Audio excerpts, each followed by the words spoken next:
Querida igreja, a paz do Senhor. Eu quero tomar a palavra do Senhor nesta hora e convidá-los a abrirem a Bíblia juntamente comigo. E eu quero ler o versículo 34 do capítulo 27 do livro do Gênesis.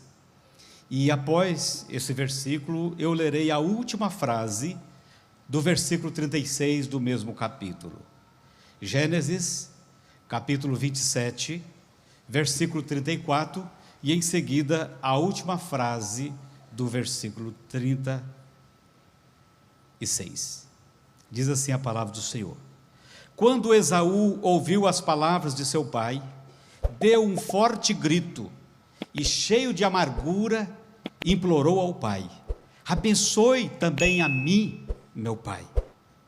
E a última frase do versículo 36: o Senhor não reservou nenhuma bênção para mim?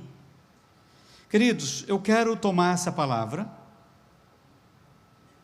cujo tema será mendigando a bênção paterna. Como dissera o pastor Rogério, eu e a minha esposa trabalhamos com casais há mais de 15 anos. Eu atendo clinicamente no consultório de psicologia, casais, e já fiz trabalho voluntário em escola, atendendo adolescentes problemáticos na escola. E quando eu leio esse versículo, eu acho de uma dramaticidade fora do comum, exatamente porque retrata aquilo que acontece no século 21.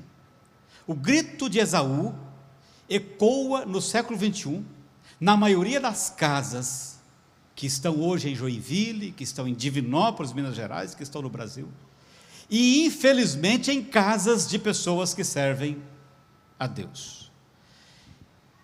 Isaac e Rebeca eram um casal, tal qual o casal do século 21, um casal com 2 filhos. Isaac, como Rebeca, era como nós, os casais da igreja. Eles serviam um Deus que eles criam e tinham a convicção que era o único Deus verdadeiro. E Isaac tinha um tripé, onde ele apoiava toda a sua vida e toda a sua família. Esse tripé, ele está no Gênesis 26 e 25, onde diz que Isaac, a sua estrutura era montada tendo como 3 pilares: um altar, uma tenda e um poço. E a gente olha esses 3 pilares da família, altar, tenda e poço, a gente pensa, não há como dar errado, nada poderá sair errado.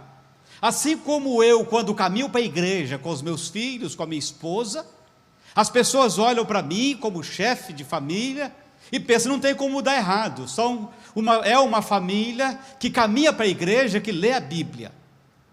Só que o escondido da nossa casa, e eu quero pedir licença, eu tive a curiosidade de conhecer o site da igreja, e especialmente o departamento de família. Eu sei que os irmãos são muito bem alimentados dentro desse tema. Entretanto, a minha palavra ela é uma palavra pastoral, eu sou pastor. E como psicólogo fica pior um pouquinho, porque o psicólogo ele não pode ver gente na frente dele que ele tenta incomodar as pessoas. É uma característica do psicólogo. Ele quer que as pessoas saiam incomodadas depois de ter tido um encontro com ele, porque a cura só vem após o incômodo. E hoje nós temos muitas reuniões que os casais, especialmente, riem bastante nas reuniões, e saem para casa e convivem com os mesmos problemas, depois vão para o cartório para separar. Eu gostaria que muita gente saísse daqui incomodada, não porque não são ensinados, mas porque a palavra mexe comigo, e esse aqui diz para mim, diz acerca de mim, diz acerca da minha família, e eu espero que diga acerca de você.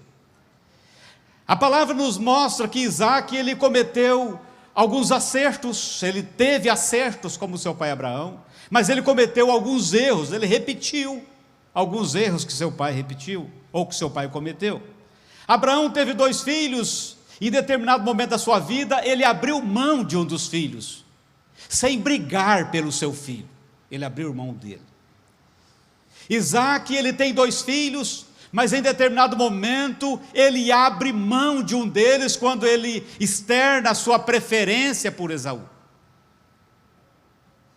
Rebeca teve 2 filhos, é evidente, mas ela também não hesitou em abrir mão de Esaú,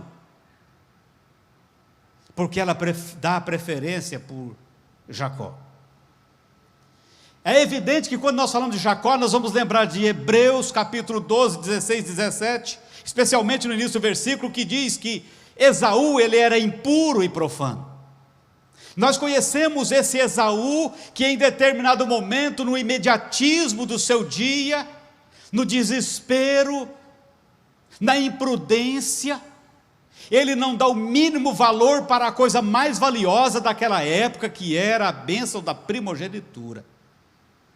E quando ele vê uma sopa, um guisado, ele diz: do que me adianta essa bênção da primogenitura, se eu estou a ponto de morrer de fome? E aí eu quero trazer para nós, que os nossos filhos, eles são sintoma daquilo que nós fazemos. E isso é doloroso, principalmente quando a gente está falando para uma igreja, seja aqui, seja em Divinópolis, seja onde quer que for. E essas palestras, e esse trabalho do Ministério de Família, ele pode ser um trabalho onde ele vai exercer o papel de antídoto, às vezes eliminando o efeito de um veneno, ou ele pode ser também uma vacina. E eu creio que aqui é muito mais vacina do que antídoto, pelo conteúdo que os irmãos recebem anualmente dentro disso. Mas nós precisamos falar. Esaú foi aquele filho que ele não foi talhado pelos seus pais. Primeiro, pelo reconhecer o sobrenatural de Deus.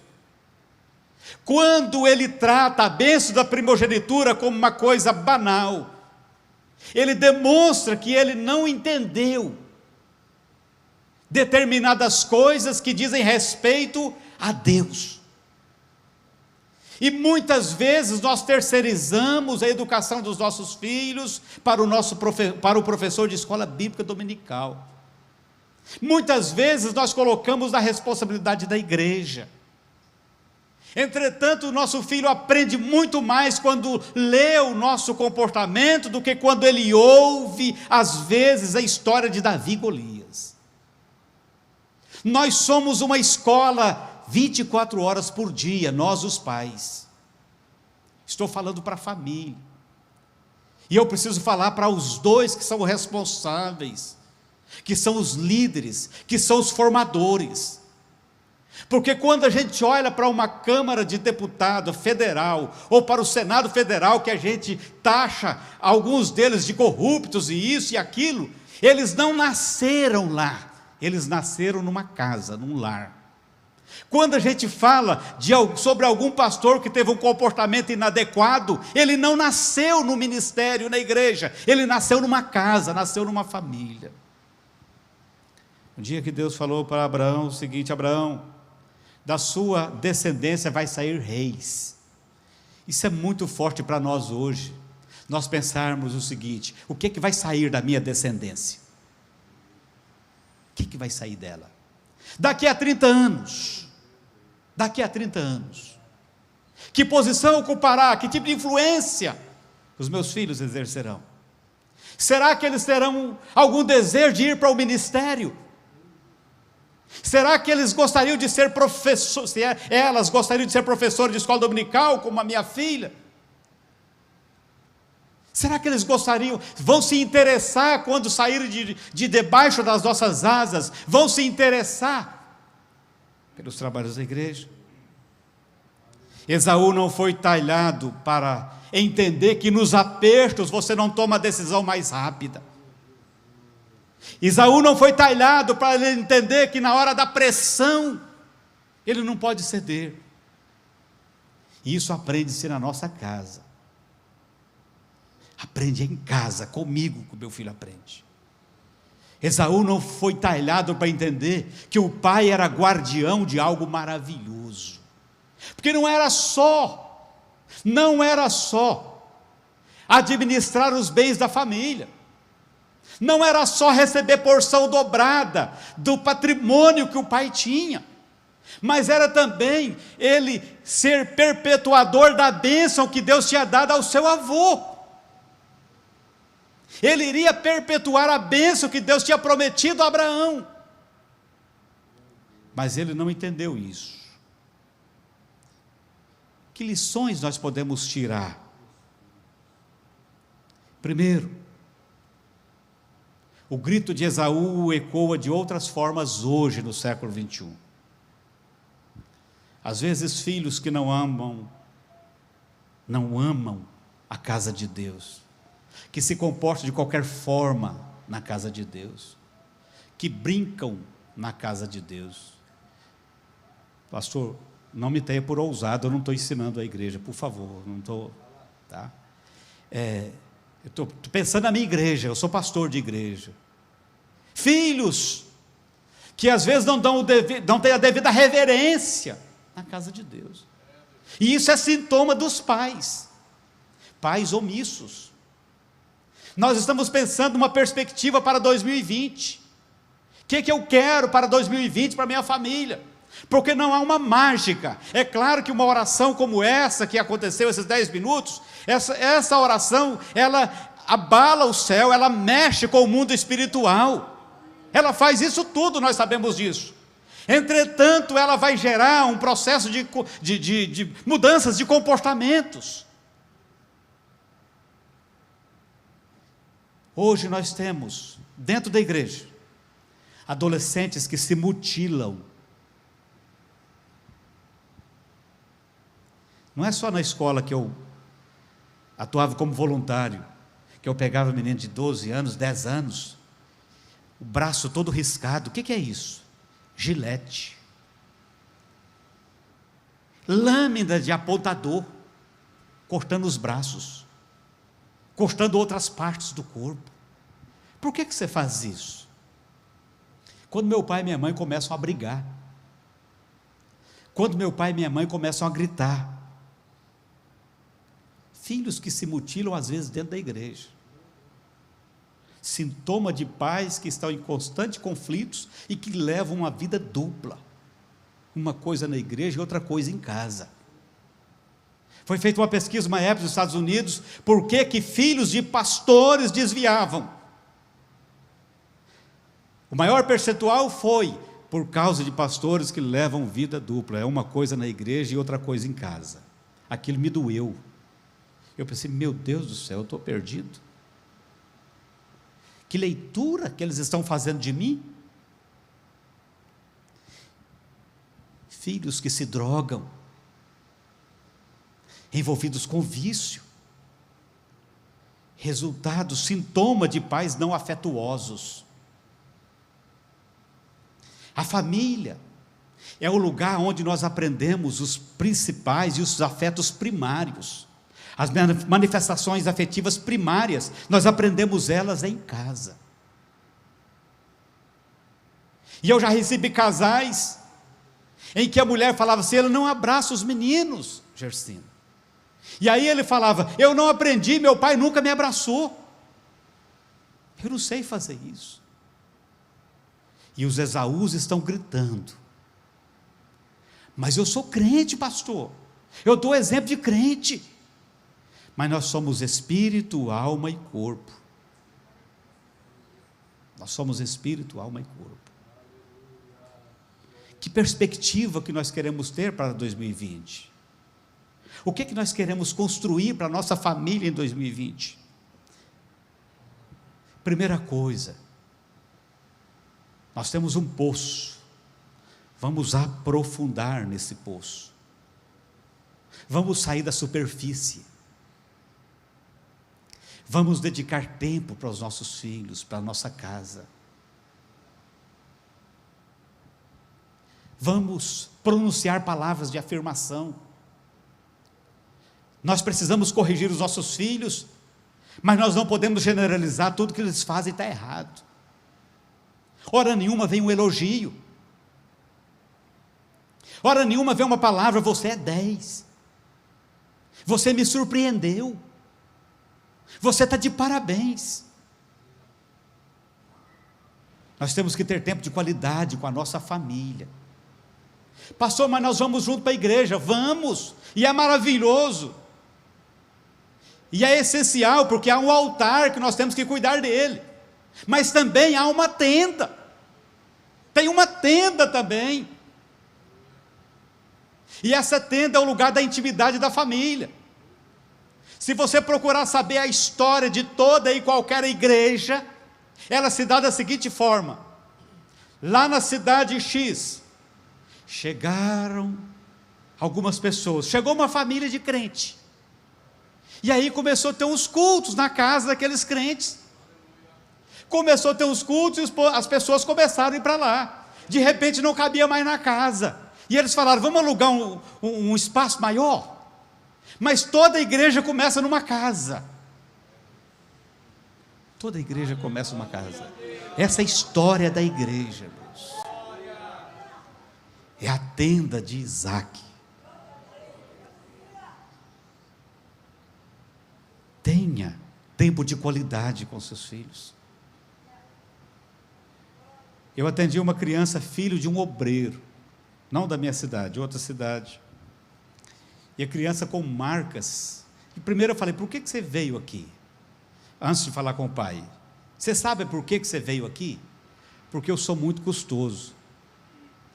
Custoso em Minas Gerais, aqui não usa esse termo não, né?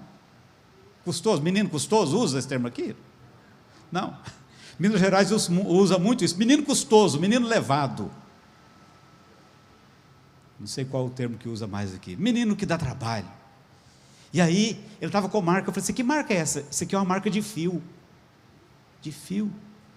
meu pai me bateu, mas esse pai já era um padrasto, e um ótimo crente o pai, ótimo crente, irmãos.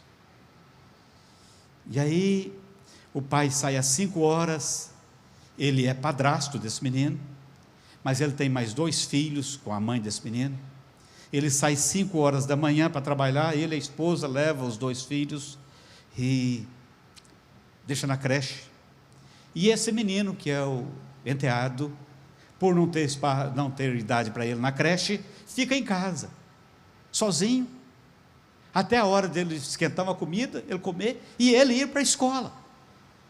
E aí eu falei com o padrasto, o que vocês fazem? Quando ele faz uma coisa boa, vocês comemoram? Não, pastor, não comemora. Como uma pizza de vez em quando, a família sai uma vez por mês? Não, não sai. Comeu um sanduíche? Não, pastor, é porque o dinheiro é curto, a gente ganha muito pouco. Mas dá para comprar um saquinho de milho de pipoca, estourar essa pipoca e comer os 4 juntos, comer essa pipoca? Dá. Isso é o tipo de coisa que não sai da memória de uma criança, singela, sem um valor monetário mínimo. As famílias precisam de tempo de qualidade, as famílias precisam de toque, pais que abracem seus filhos. É claro que em outro contexto, mas o Salmo 2, versículo 12 diz, beijai o filho para que não se ire, e pereçais do caminho, quando em breve se inflamar a sua ira. Estou fazendo uma aplicação, porque o contexto é outra coisa, mas está faltando isso, crianças que não são tocadas, pais que não têm tempo de abraçar os filhos, de beijar os filhos, filhos que não veem os pais abraçar e se beijar, os filhos não vê. E nós temos um mundo onde as teorias estão tentando fazer com que o homem perca a sua masculinidade. Sou organizador da Escola Bíblica de Obreiro da nossa igreja, e um dos temas da Escola Bíblica de Obreiro desse ano é resgatando a figura masculina na família. Nós precisamos entender isso. Os filhos precisam ver que tipo de casamento que eles vão querer. O entendimento sobre casamento eles têm com o comportamento dos pais. A filha vai olhar e vai pensar, eu quero um marido igual meu pai é com minha mãe. Ela precisa pensar isso. O filho precisa olhar para a mãe e pensar, eu preciso arrumar uma esposa igual minha mãe. Porque olha como que é o comportamento da minha mãe e do meu pai. Qual a perspectiva para 2020? Primeiro, escute o comportamento da sua família. Existe um eco de Esaú? E esse eco de Esaú, ele não acontece da noite para o dia, não é de repente. Às vezes ele começa baixinho. E nós precisamos estar atentos ao que está acontecendo dentro da nossa casa. Esse homem que firmava toda a sua história no altar, no acampamento e no poço, ele foi capaz de praticamente rejeitar um filho. Ele perdeu o filho que ele amava, porque o filho imediatamente começa a desobedecer às ordens dele, vai casar com mulheres fora do padrão que ele tinha estabelecido para os dois. Essa mulher que tinha preferência pelo seu filho Jacó, ela também perde o seu filho, porque ele tem que ir para a casa do irmão dela. Nenhum dos dois ficou com o filho. Todos os dois perderam os filhos.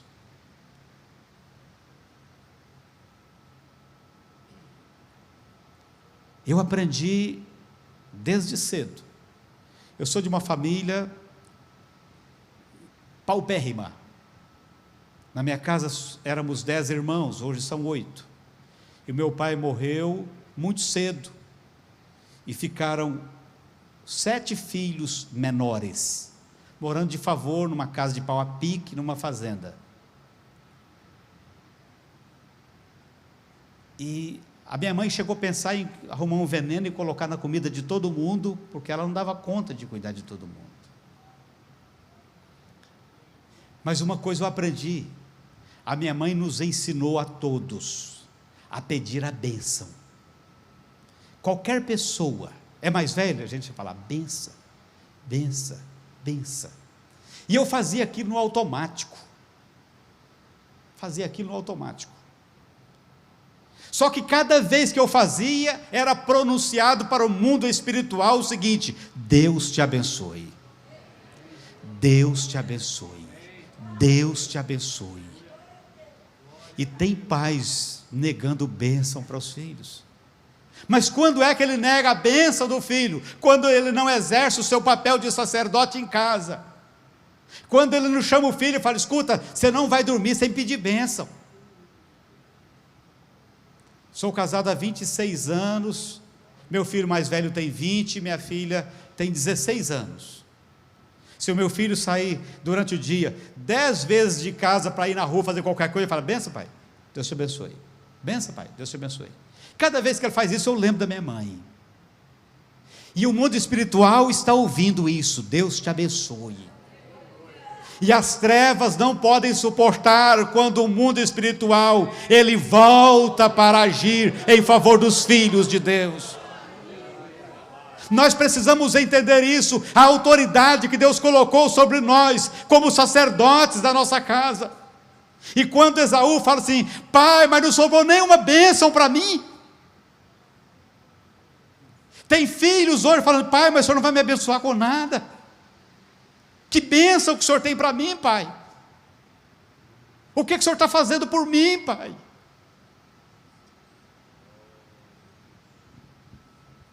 Às vezes nós não pagamos preço nenhum pelos filhos. E quando nós falamos isso, nós sempre nos lembramos de Jó.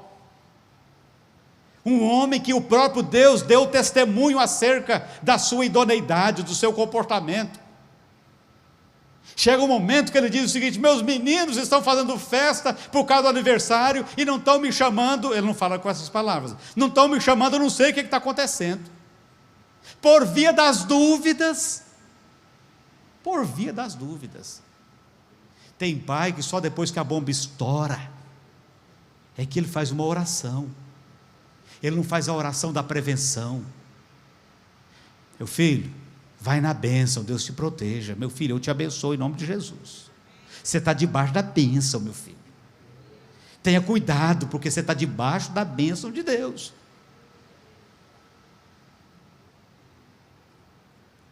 Escute o comportamento da sua família.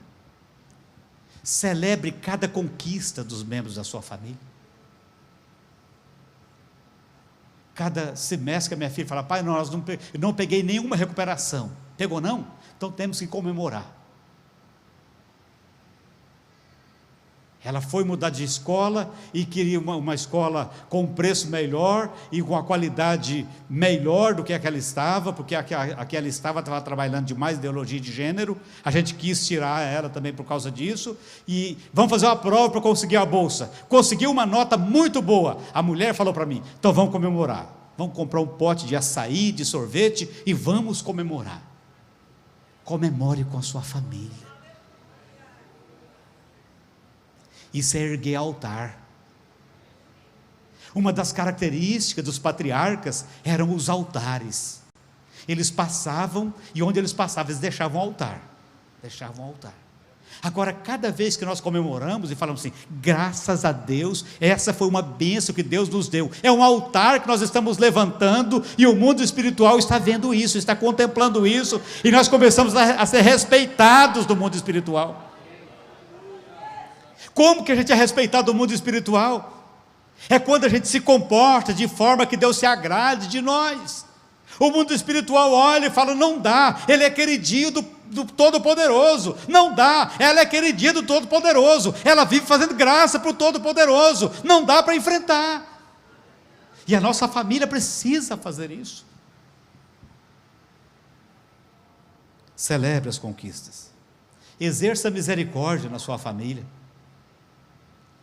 Às vezes nós somos sem misericórdia. Qualquer erro dos filhos nós já descemos o pau. Qualquer erro. Às vezes nós perdoamos os outros. É igual em algumas igrejas, os filhos de pastores não tem refresco para eles. Não tem refresco. E às vezes nós fazemos isso com os nossos. Vamos exercer misericórdia. Eles precisam entender que o cristianismo é essa mensagem que amolece o nosso coração, que nos torna diferentes diante dos outros. O cristianismo nos torna com um coração quebrantado, mas esse quebrantamento de coração se manifesta também na forma como nós corrigimos os nossos filhos.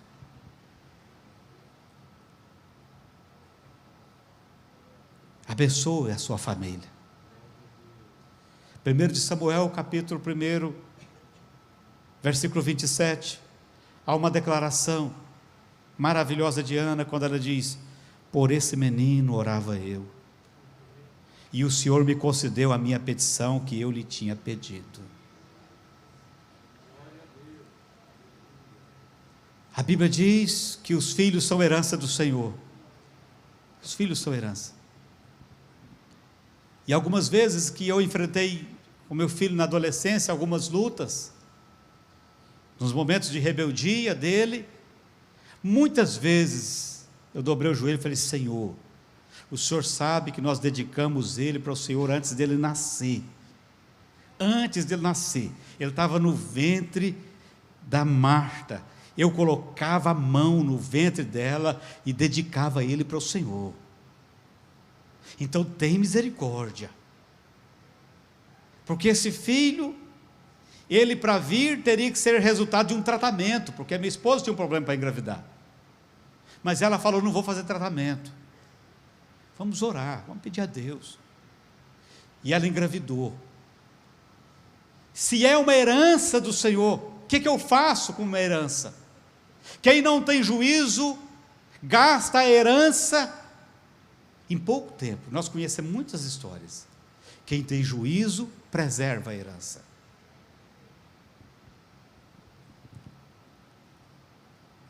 Que a gente possa pensar para 2020 em alguma forma de abençoar os nossos filhos. E eu quero só citar 4 que eu já estou encerrando. Primeiro, torne-se sensível. Principalmente os pais. Torne-se sensível. Você já foi criança e você já foi adolescente. Você já agiu precipitadamente. Pastor, mas como que eu vou corrigir, pastor? Com firmeza e ternura. Com firmeza e ternura. Aumente seu poder de compreender as coisas. Use a empatia. Coloque-se no lugar dele.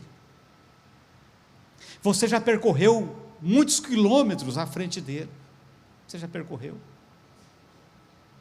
Para ele tudo é aventura. Ele não tem ainda a capacidade de maldar sobre certas coisas. E com certeza você vai dizer, e ele às vezes não vai dar crédito, mas isso não quer dizer que você está liberado para não dizer. Embora ele não dê crédito, é preciso que seja dito. Mesmo que na hora ele não concorde, mas é preciso que seja dito. E principalmente adolescente, aproveite as brechinhas. Abre uma brechinha, você fala assertivamente. Vai fechar, não adianta falar mais, é igual água na esponja. Aproveite cada vez, cada abertura, e dê uma palavra da parte de Deus. Reconheça seus erros. Peça perdão para os seus filhos. Pastor do céu, mas é humilhante, eu sou pai. Você é gente? Você é humano? Todos os humanos erram. As nossas famílias precisam aprender que nós erramos e que nós perdoamos uns aos outros. E finalmente, toque-os. A linguagem do toque, ela gera energia que restaura e cura. Talvez tenha faltado em Esaú o toque materno. Talvez tenha faltado em Jacó. É claro que nós sabemos da ação de Deus, dos propósitos de Deus. Talvez tenha faltado em Jacó o toque paterno. Mas a verdade é que nós temos que abrir os nossos olhos. Abrir os nossos olhos, abrir os nossos ouvidos, para que nós possamos enxergar e ouvir o que está acontecendo dentro da nossa casa. Se não tem ninguém gritando, mas não sobrou nenhuma bênção para mim, que Deus te abençoe, e que a sua família em 2020 seja sempre enriquecida pela graça do Senhor. Muito obrigado, pastor.